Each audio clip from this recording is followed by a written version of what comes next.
Start in the name of Allah, who is merciful and most beneficent. Dear students, today we are going to discuss that why T.S. Eliot rejects the theory of poetry of William Wordsworth. As we are discussing the course outline of criticism, and we have done T.S. Eliot, Wordsworth, and lots of other poets, but today our concern is with opposition of you can say T.S. Eliot in the idea of Wordsworth poetry. Why T.S. Eliot is rejecting the theory of poetry of Wordsworth? So, as we know, the T.S. Eliot is the most influential poet and critic in the modern age. He has explained the process of poetic creativity in his essay Tradition and Individual Talent. So, Eliot believes that the poet is a medium of expression.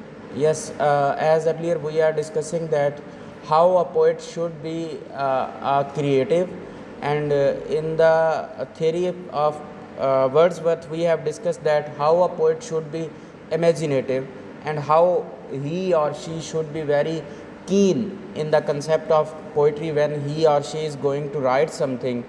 So that is a keen object to write something regarding his or her own thoughts, his or her own imagination, and the objectives of society.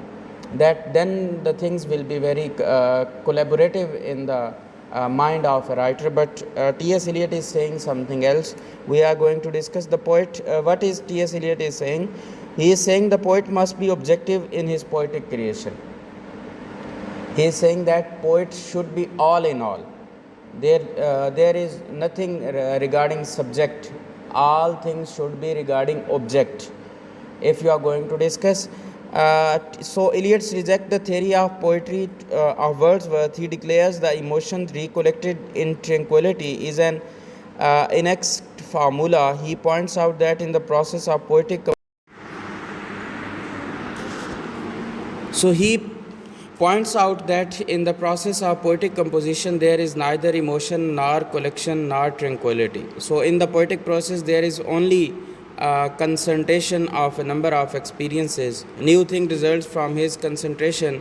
This process of concentration is neither conscious nor deliberate. It is a passive one. There are elements which are conscious and deliberate in the poetic process. There is a difference between a good and a bad poet. Yes, earlier we have also discussed that what is a good poetry and what is bad poetry. So same is the case here. So T.S. Eliot is rejecting all the thing regarding Wordsworth, as Wordsworth the theory of poetry is there, and he is claiming that poets should be objective, not subjective. Things should be there.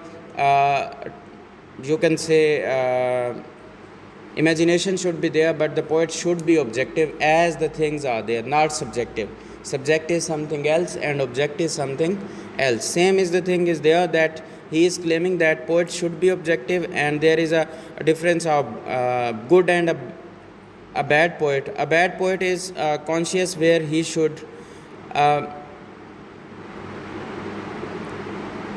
be unconscious. Again, he is unconscious where he should be conscious. It is the consciousness of the wrong kind of which makes a poem personal, whereas every mature art must be impersonal. It seems that in the theory of poetic process, emotion, it gives place inferior to thought and feelings. This is clearly opposite to Wordsworth's definition of poetry. In this respect, Eliot says, poetry is not a turning loose of emotion but an escape from emotion. Yes, now the new definition is there, as we were discussing that poetry is a spontaneous overflow of powerful feelings and emotion. But T.S. Eliot is saying something else. He is saying that poetry is not a turning loss of emotion but an escape from emotion. When you are going to elope, when you are going to escape from emotion, that is something according to the T.S. Eliot, that is poetry. But on the other hand, Wordsworth is saying poetry is a spontaneous overflow of powerful feelings and emotions. So it is not the expression of personality but an escape from personality. The emotion of poetry is different from personal emotion of the poet. His personal emotion may be simple or crude, but the emotion of this poetry may be complex and refined.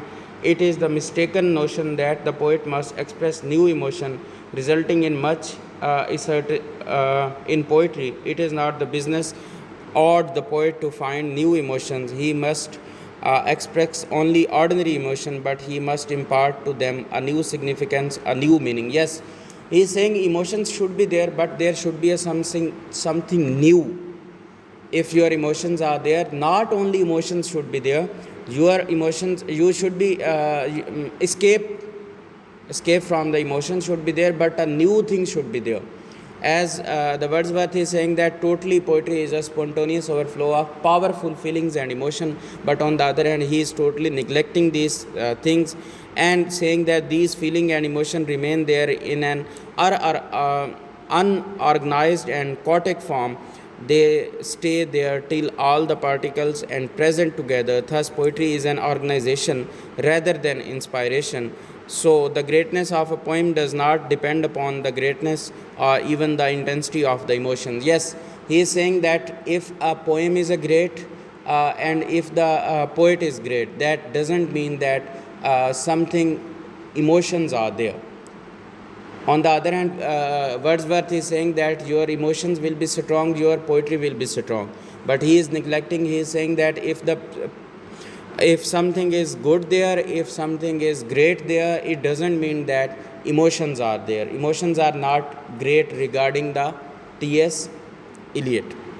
So, for example, he is saying that Ode to Nightingale of Keats contain a number of emotions which have nothing to do with the nightingale. Yes, example is there. He is saying that in a nightingale, if a poet is having some sort of emotions, there is not any sort of concern with that poem or that poetry. Basically, emotion is something you can say subjective, totally subjective, and the poetry is objective according to the T.S. Eliot. So with this we have comes to an end, and he at the last he rejects his theory of poetry, emotion recollected in tranquility. His rejection of this theory betrays his attitude as a classic critic. He has talked about the theory of impersonality, but it is not wholly true. We feel the thrill that Wordsworth feels in Tintin Abbey.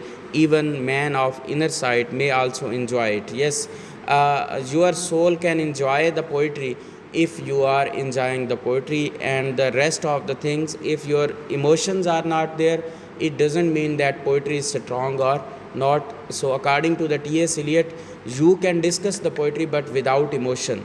Poetry is there and it should be you can say with the absence of emotions. Poetry should be there but with the absence of emotion. And on the other hand, Wordsworth is saying that poetry is totally up to the emotions and powerful feelings. That's all.